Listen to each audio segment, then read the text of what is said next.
I think we're about 30 seconds out, but I'm going to go ahead and open this meeting. Thanks everyone for joining us. We have a pretty full meeting today in terms of people and agenda. I'm excited to introduce Brian Barta with Peak Renewables. He's going to kind of give us some information on their upcoming project, the pellet plant here in Fort Nelson. And I'm not going to take any time for chamber stuff this morning because Brian is on a tight schedule.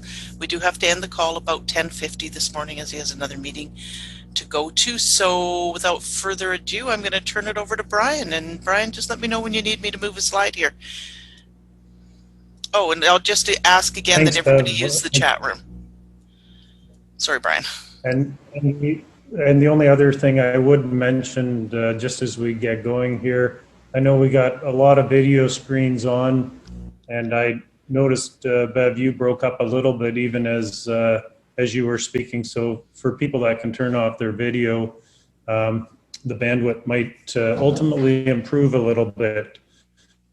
So again, Brian Barta from CEO of Peak Renewables, happy to be here today addressing the Chamber of Commerce for Fort Nelson and RRM. I'd also just like to welcome, I see we've got a few team members on the line as well, and Jim Snetzinger, who has been working with us on behalf of the Fort Nelson First Nation, and previously was the Chief Forester of the province of BC, so a very knowledgeable individual in that regard. And we also have Nancy Gertson, who looks after our communications and community relations file. So again, thank both of them for being on the line. I'd say that it's always great to have those people online because I can defer all the questions to them. So I hope they're aware of that. Anyways, we'll move on through the slide deck, Bev, so we can advance to slide number 1.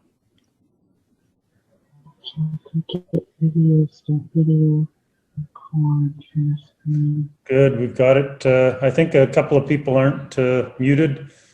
So Peak Renewables will be producing 600,000 tons of wood pellets per year to reduce the footprint of today's energy needs. So this is a quote from Brian Fair, founder and chairman of Peak Renewables. And I'll talk a little bit more about him and our team as we work our way into the presentation. But I'd say we're really excited to be talking about this project still early on. We got a long ways to go, but things are all moving in the right direction. And as I said, we're very excited about this project. Next slide.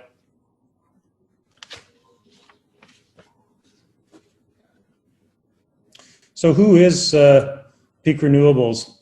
And I'll talk a little bit about it, but we're a startup company. We're looking to essentially make renewable products like pellets, and hopefully one of these days black pellets, and above and beyond that, things like RNG, renewable natural gas, out of what we would call the waste residuals that you would find in places like well, all around the province of British Columbia. We'd love to see those slash piles that today are being burnt, being used to produce something useful and something that's renewable. So we're a startup company, and our mission is to partner with BC communities and First Nations to make sustainable, renewable products that reduce the carbon footprint of today's energy needs by utilizing marginalized trees, forest residuals, and other biomass that would otherwise go to waste. So we talk about sustainability, developing renewable energy that displaces fossil fuels. And the thing that we love the most is working with local communities. Both Brian Fair and myself have grown up in Brian Fair and Vanderhoof, and for everybody that's on the line has probably heard a story or two about Vanderhoof, probably heard a story or two about Brian Fair and his involvement in Fort Nelson over the years. So lived and breathed local communities. I've lived in Mackenzie, British Columbia. I've lived in Campbell River, British Columbia. So small communities. So we'd like to see, and we'd like to develop more jobs in some of these local communities. And I think the other thing that's critical today and in today's age is that we partner with our indigenous neighbors in whatever community we're working in. So again, in Fort Nelson, we are partnering with the Fort Nelson First Nation. Next slide. Next slide talks a little bit about the company and who Brian Fair is. So you can see back in 1977, Brian Fair started a company called BID Group. Brian, Ike, and David is what it stands for, BID. And what they did was build sawmills, sawmill equipment all throughout North America. And you can see they built it up over 40 years into a 2,000 employee company, $1 billion in sales. Brian then, and again, most people would have heard this story if you've met Brian, is he sold the business in 2017, retired for about 3 minutes, and then started thinking, what am I going to do next? And today, what he's doing next is starting a company called Peak Renewables. And one of the things that you'd hear if you'd been talking to Brian is, even in BID Group, for the longest time, they're talking about how do we use the biomass that exists in the forest or that comes out of the forest and turn it into something that has a value add. And really, Peak Renewables is the genesis of that idea that's been out there. And Brian has in BID Group, he had a company called Deltec that actually turned biomass into hot oil, which heated many of the kilns that you would see at sawmills these days. So in August, we were able to form a partnership with the Fort Nelson First Nation, and I say that we have an MOU for them to be an equity partner in this pellet plant, and we anticipate this project starting up in early 2022. Next slide. Again, a little bit more about Brian Fair, billion-dollar company that he built up. Also an Order of BC holder. And one of the things that you'll find, so you asked the question, why did Brian get an Order of BC from Premier John Horgan? Well, the real reason was because Brian has done so much work in some of these local communities. And I use the example of a local community in the Kootenays, very small community, probably under 1,000 people, called Canal Flats. Previously was a Canfor site that he bought off of Canfor, and it likely employed roughly 50 or just under 50 people. Brian bought that site from them, and today that site, when you look at what's been developed, a small a Bitcoin mining operation, Columbia Lake Technology Center, a subdivision, manufacturing of various pieces of equipment. Today, you'd go on that site and you'd find over 70 people that are all making today great wages. So Brian's had a ton of experience in many communities. He talked about what he did in Vanderhoof, ran a sawmill there, small pellet plant there. So this is the type of thing that Brian has done over the years. And this Fort Nelson project is really a continuation of that. Next slide. So you might ask the question, why Fort Nelson? And I think for the folks that live in Fort Nelson, you've been heavily impacted by the job losses in the oil and gas industry. You've been heavily impacted by the shutdown of the OSB facility, the plywood mill, and also the sawmill that existed there back in 2008. So this is an opportunity that has been waiting in some cases to happen, and waiting for what I would call the right idea. And we believe that the right idea is this pellet plant that we are proposing for that area. The other thing that we do know is that customers want pellets, and particularly Japan, as they try to phase out a combination of both coal and nuclear power. So customers want offtake agreements on a 20-year basis. And that's distinct from the OSB plant that you had in Fort Nelson back in 2006, 2007 kind of time frame, where demand for that product goes up, goes down, up and down. And that plant was one of the furthest away from the market. So very much probably did well when in the ups, but didn't do too well in the downs, and ultimately ended up being down as a result of it.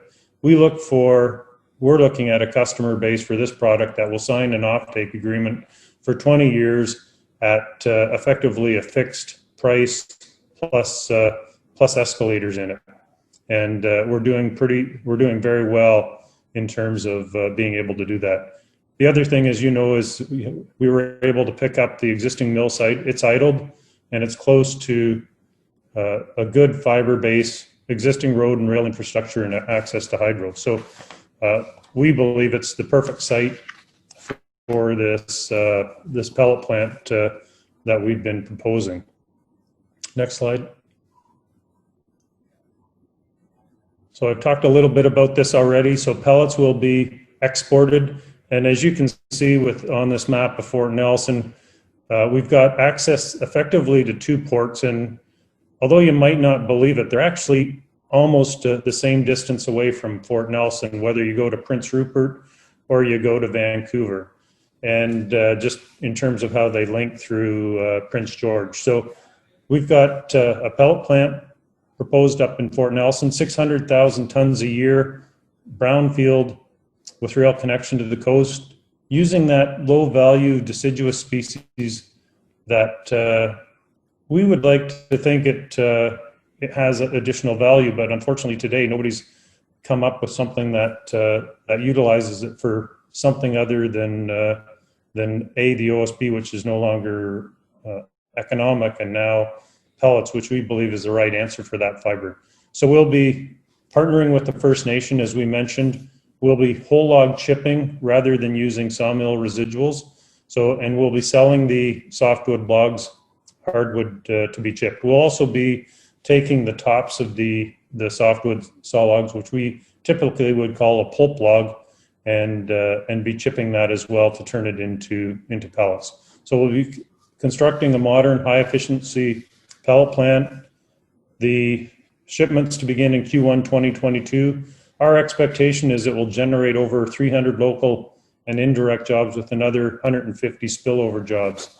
And again, I'll talk more about the people involved in pushing this project forward momentarily. Next slide. So today you can see a picture there of a bunch of people, and that is the Fort Nelson First Nation with who we signed the MOU back in August. We have 14 plus people working on it, both from what I call the Peak Renewables Brian Fair team, but the Fort Nelson First Nation also has a team of people working on this project, including Jim Snetzinger, who's on the phone, James Tate, who's not on today, Lana Lowe, who looks after their lands department. So they've got a team of people that are working with us to bring this thing to fruition. So we acquired the plant site in October. Plant design and engineering is effectively underway, and I'd call it well underway. The good news about a brownfield site is we're able to reuse a significant portion of it, and so the plant is more than large enough to the existing OSB building that we're going to repurpose has lots of space for the dryer that we're going to be installing, and the pelletizer, and then the loading infrastructure. So the next piece of the puzzle is securing the fiber. As many of you may have seen an announcement that Canfor put out that indicates that they have sold us the fiber, sold us the tenure and access to the fiber, and that is true. And that process is going, or that sale is going through the Bill 22 process, which is a government process that they introduced, I believe it was last year, that requires the government to approve anything like this. So the other thing we'll be looking for is accessing things like the community forest, any other tenures that folks have, because clearly one of the things that if other companies have tenure or other nations have tenure, one of the biggest issues they have is an out for the deciduous product. real deciduous trees that come off that, the aspen. We'll provide them that out. We're going through the forest analysis, so we're doing a 20-year harvest analysis, or we've completed a 20-year harvest analysis. We're now going through the land management framework with the Fort Nelson First Nation and linking up the map of the harvest areas with the land management framework. Everything we do will be in conjunction with the land management framework that the Fort Nelson First Nation has created. On the sales side, we've gotten down to a short list of potential customers, and I would say that's going quite well. Working on logistics, rail and port arrangements, and again, I'd say that's going quite well. Lots to do. CN isn't always the easiest railway to work with, as people in the community may be quite aware. Technology, will be using a green-friendly dryer technology. And as we talked about 300 jobs, we expect the project to cost in the range of $150 million.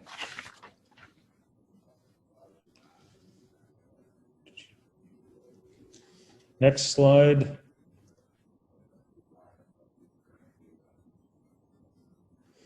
So how this project succeeds. We believe that one of the crucial aspects is engaging and working with the First Nation business partner, and in this case, it's Fort Nelson First Nation. We believe that they, given their relationship to the land and to the community, need to be an equity partner and need to be a significant equity partner, and we believe it's a partnership with them. We believe the same goes for the local community, and we believe again that we'll be looking first for people that work in this facility from out of the community and out of the Fort Nelson First Nation. Most of this stuff is somewhat self-explanatory. I'll add a little point around the project controls its own low-cost fiber supply, providing 100% of the plant's requirements, and is not reliant on sawmill residuals. One of the things that you'll see with some of our competitors' pellet plants in the province of BC, they built them on the back of beetle kill wood that was quite plentiful for quite a number of years. But as that supply diminishes, they're now struggling to find the fiber. And so we believe that our project, which is similar to what people would be doing in the southeastern U.S., is relying on whole log chipping, a lower value deciduous tree. Next slide. So where are we today? So what does it take to get to the finish line? So we've got the plant site acquisition completed. Fiber supply agreements are underway. So number one is the access to the Canfor tenure. Another one is working with the community forest and creating a partnership there. The other is working with the Fort Nelson First Nation and accessing their tenures. And the other piece will be an ask of government for what used to be, which was terminated or canceled, some sort of pulpwood agreement, which allows us to get the access to, again, to the fiber we need to complete this project. We're working on the financing piece of it. That area tends to come very quickly once we get the offtake agreement.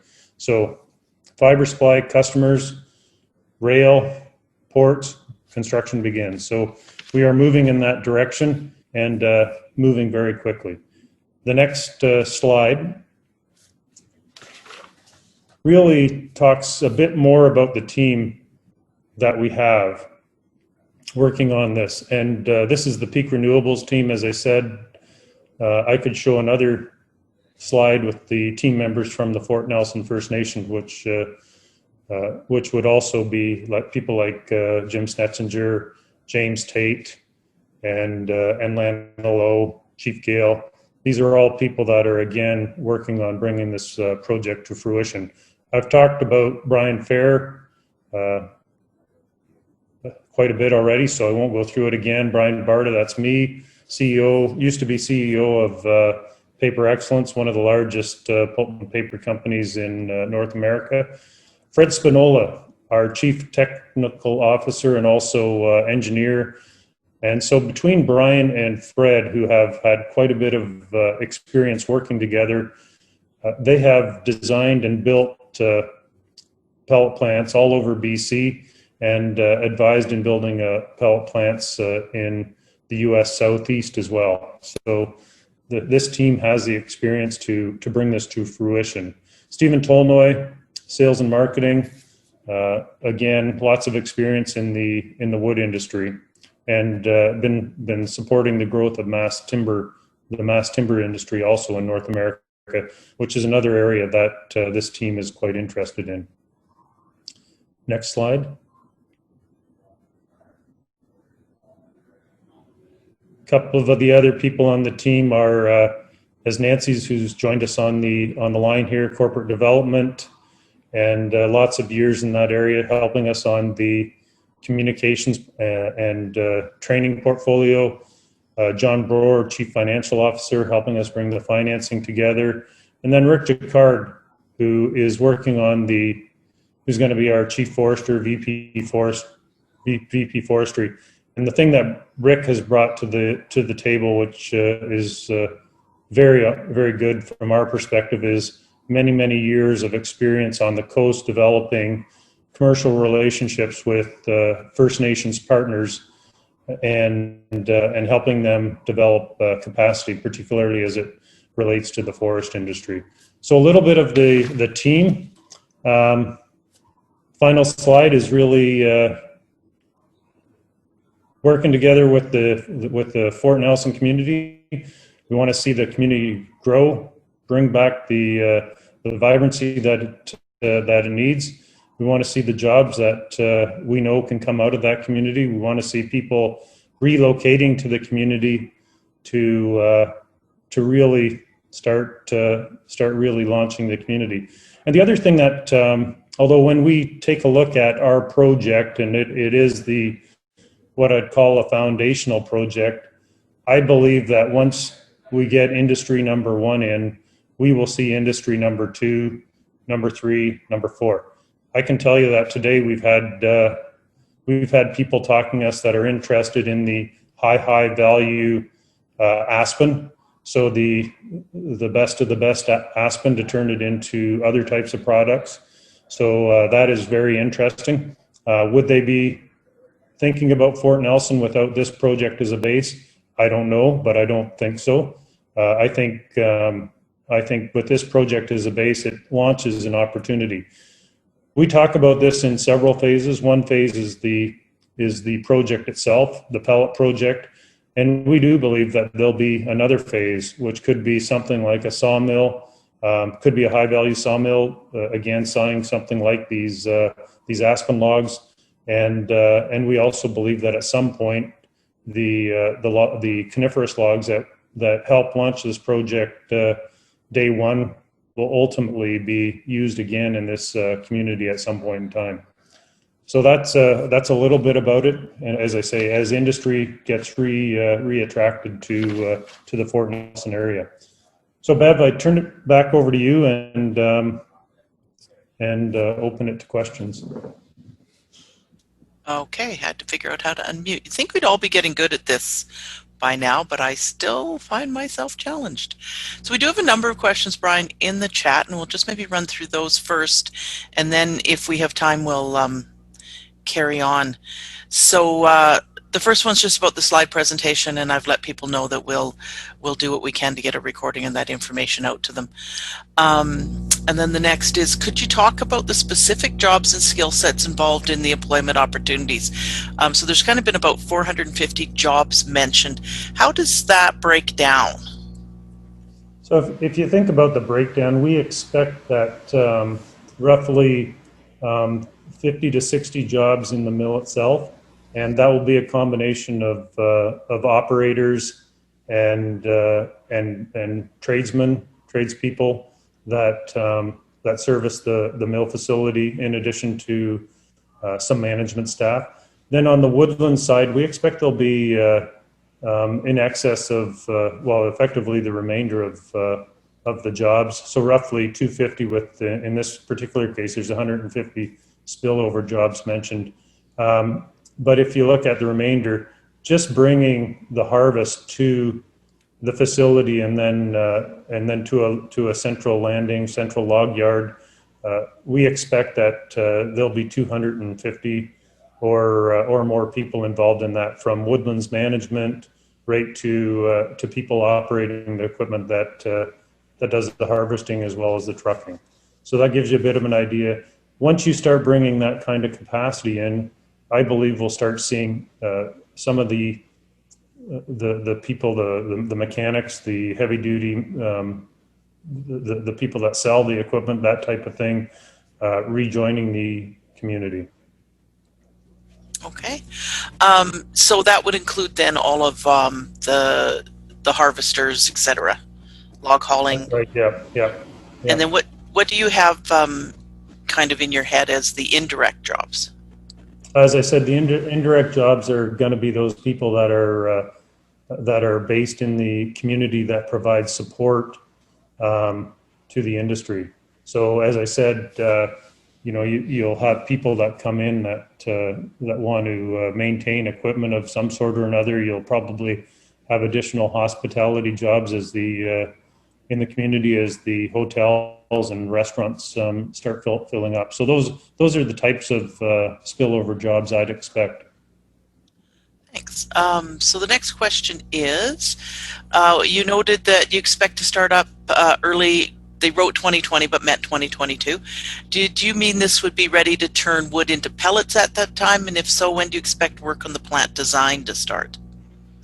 So the plant design is effectively complete. So we know exactly what we're going to do. I mean, when we haven't gone out to bid for specific pieces of equipment yet, but we've narrowed it down, for example, to many of the one or two suppliers that once we get the fiber, once we confirm the rail and the financing, we're ready to go with a plant design that we have. And Fred Spinola, the chief technical officer, but also the engineer on it, has a complete plant design and is ready to go on the project today. He's waiting for us. He's waiting for you. Let me go down here. So how will the hiring occur, online or in person? Do you know when it will occur? And WorkBC just notes they would love to be part of the process.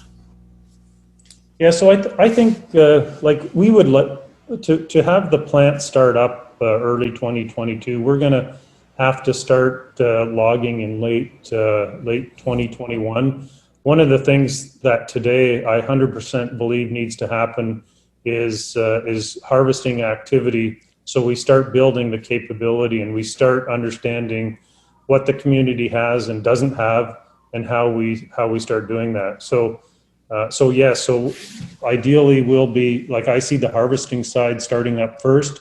I believe we'll contract out most of the harvesting side, ideally to local businessmen in the community, the business people in the community.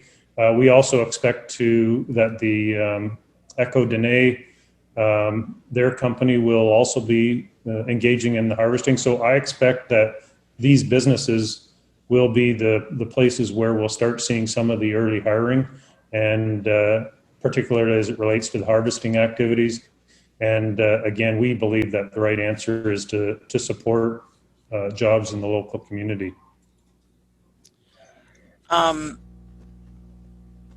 Sorry, I lost my place. Brian, online or in person, and I see WorkBC Fort Nelson would love to be part of the process. And I believe, Suzanne, have you been connecting with Nancy yet? I hope. I mean, the answer to the question is we'll be looking for all the help we can get. Perfect. Will any subcontractors selected for part of the work in this project? Will contracts include a requirement that they are required to hire local resources, able to purchase local as much as possible versus bringing supplies out of the Fort Nelson area, and in general support the local businesses and services in Fort Nelson? And I think I partially answered that question earlier when I said we want to see people starting to we want the capacity to develop in Fort Nelson. We want people to live in Fort Nelson. One of the things that we've said is it's way better for people to be based out of the community and be able to go home to a bed at night as opposed to a camp. In the logging, we may need a couple of camps, but our ideal is that people are based out of the local community and supporting the local community. So if they're not there now, I believe they will need to be. So certainly one of the first contracts that I believe we'll be looking for is how the Echo Dene, which is a local contractor, starts off, and we believe there'll be a couple of other local contractors. I've met with a few of them. Some of them are online, and we're hoping that they help us get this thing started. And certainly feel free to access the chamber as well in terms of any kind of local content. I have to put my own plugs in there. What will the plant's AAC requirements be? Has this project received environmental approval for chipping tree length logs? And there's a question here of the highest and best use of the tree length resource. Yeah, so the AAC requirement, deciduous wise, well, the plant itself will be somewhere in the 1.2, 1.3 million cubic meters. And so then above and beyond, and that's anticipated to be deciduous. So above and beyond that, we'll harvest coniferous trees.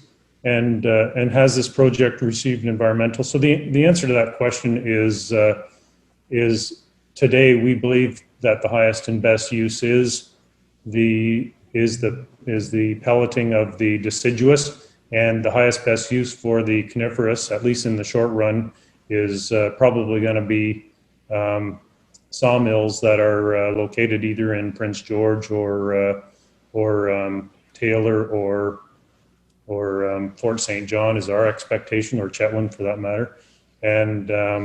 But we believe at some point industry will recognize that. And I also, as I mentioned earlier, there's going to be people that I believe with the high quality aspen, the highest quality aspen that exists in the community, I believe we're going to see the people that want to use that and turn it into something else, whether it's furniture or something like that. So a higher value added product. Will there be any labor or positions during the construction of the plant? I don't know the exact number of people that will be involved in the construction, but I expect so, absolutely. Okay, and then we're going to go back to trees. Please define low value trees, and can you give us the conversion of waste chips to pellets? So it takes roughly 2 cubic meters of chips to make a ton of pellets. So that's just the rough conversion. And low value trees, and I think this is really in the eye of the beholder. I think today the aspen do not have a market, and we believe the pellets are the market that makes sense in this particular day. We have another one here. In light of the 0% net carbon emission strategy, global pressures, and the fact that Peak will be cutting a live forest, not scrap wood, to be burnt in power generation plants to replace coal, do you believe this project can pass environmental questions concerning it? I think, well, we wouldn't be proposing this project if we didn't think it could pass those types of environmental questions. And I think we've all seen what can happen to the forest, and Fort McMurray is a good example. When forests become overly mature and start effectively dying, they're prone to what I'd call almost a natural disaster type of scenario, which is a massed forest fire. So we believe that this is ultimately the better answer. The other thing that I would say is we'll be doing this in full partnership with the Fort Nelson First Nation, and in conjunction with their land management plan, land use management plan, that I think really answers the questions around the environmental side. I don't see any other questions here in the chat, Brian, but I know there has been some conversation in the community regarding those saw logs going south. You mentioned Prince George, Fort St. John, etc. Can you give us maybe a little bit more detail about what's the plan there? How are we going to support local producers and local manufacturers in terms of fiber supply? Well, I think certainly one of the things that we believe, and also I know the CFA, Community Forest, believes, based on what my understanding is that if there's an option to use that wood in the community, we'll use that. We'll obviously provide it, and obviously it can't be free, but we believe the first use would be in the local community. I see we've got a couple more questions. Since we have an AAC of almost 1 million from the expired PA14 agreement relinquished by the OSB facilities, why would you pay 30 million for the 1.2 million tenure from Canfor when the PA volumes would be just an allocation away? Yeah, so I think it's a good question, and the answer that to the question is that some of the numbers here aren't necessarily 100% correct. But if you looked at, there was a 600,000 cubic meter pulp tenure that I believe did expire, which we'll be looking to get again. And then the tenure from Canfor was roughly 600,000 cubic meters. So it's not a 1.2 million tenure; it's 600,000. And so the answer is, why would we pay for it? So that we get the wood that we need to run this plant. And I see the next question: is there a reforestation component to this project, and will the actual logging take place close to town? And one of the things that I indicated is that we're doing this project in conjunction with the Fort Nelson First Nation and their land use management plan. And what that means is that we've developed a 20-year plan, and we're working with them on that plan, and it shows how the harvest will be spatially distributed across the land base over the cycle of time. So that cycle of time being what it takes to regrow trees. So that is the plan, and so it will be. Yes, there'll be some close to town. Yes, there'll be some a long ways away from town, and ultimately what it comes down to is a balanced fiber cost that comes into the mill. Can I jump back up to the question regarding the AAC? Earlier you mentioned that you're going to go through the Bill 22 process. Can you maybe just elaborate on that a little bit? What are the steps involved there? So the bill... Bev, too, I just have my hand up for quite a while, Bev. I don't know if you're sorry, seeing those I did not see it. So maybe just when you have some time, I'll make some comments and ask a question if that's possible. You bet. And we're going to be running. We're 12 minutes away. So so Bill 22 process you asked about. The way Bill 22 works is it really gives the provincial government and the chief forester an opportunity, or the minister, I'd say, an opportunity to confirm whether the transfer of tenure is in the interest of the community and the First Nations in that area. And so what I believe they will do, the government will do, will consult with both the community and the First Nation on whether this transfer is in the community interest. Thanks. One last comment is I was really glad that you asked or spoke to the second biggest question I have, is what are your future plans beyond the pellet plant? Because a lot of us see the potential of all the timber basket is in the north, as you know. There's a lot more opportunity there now that you're going to have the tenure. So really glad to hear about that. I guess a person has to walk before they can run. We get that. But again, just glad that you're signaling at least that that's where you want to go. and that Brian Fair as well is saying that as well. So it'd be a nice, I guess this is maybe a conversation 12 months down the road when the pellet mill is up and running, but what that next plan looks like. But again, thanks for believing in Fort Nelson and believing in BC. So we'll just leave you to it. Thanks. Thank you, Bob. Much appreciate your support and your comments. And yes, we do absolutely believe in the community of Fort Nelson and the possibility that that this thing can take off. And I see some additional questions are there's a question around the Caribou action plan, and again we're working in conjunction again with the Fort Nelson First Nation in respect of that, and we again believe that the harvest can exist with that around that. And another question around the wood waste. Why have they been linked to CAN4?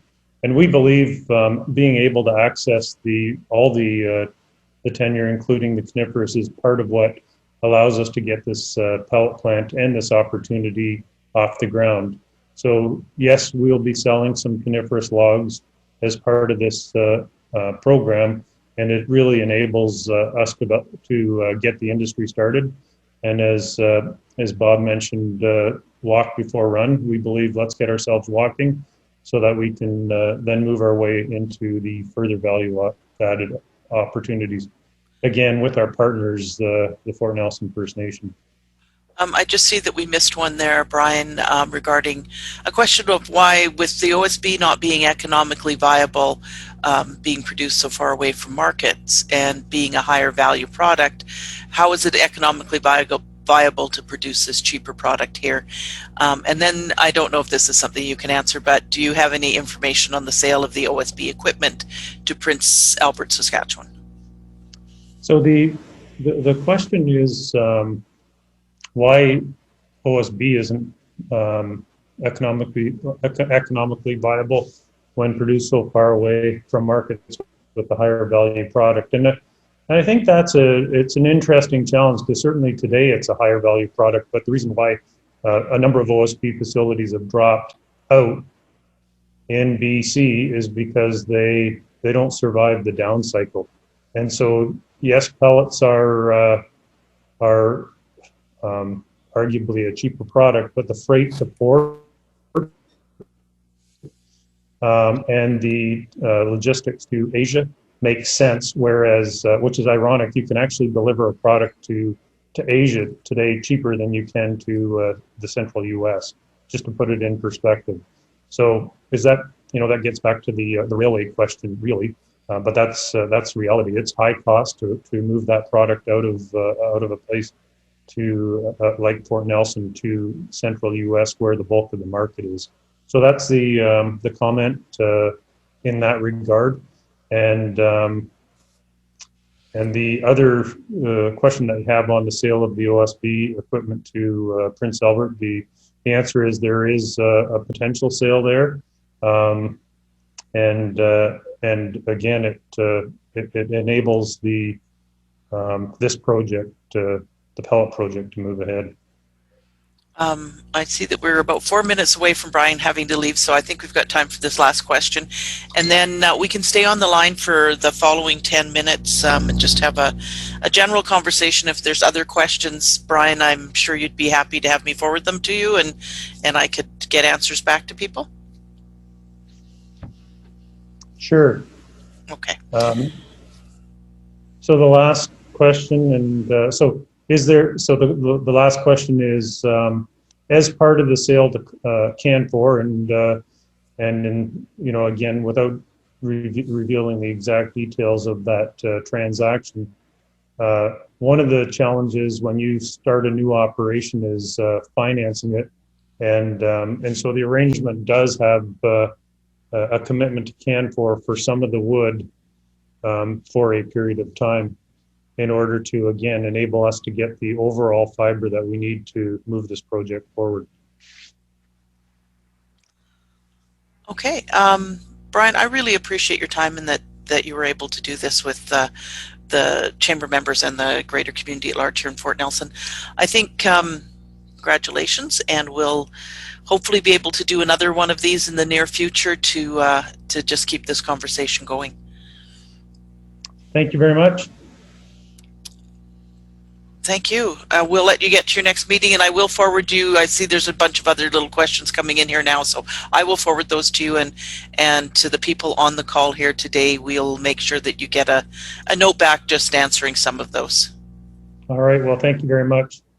Thanks, Brian. Take care. Thank you, Brian.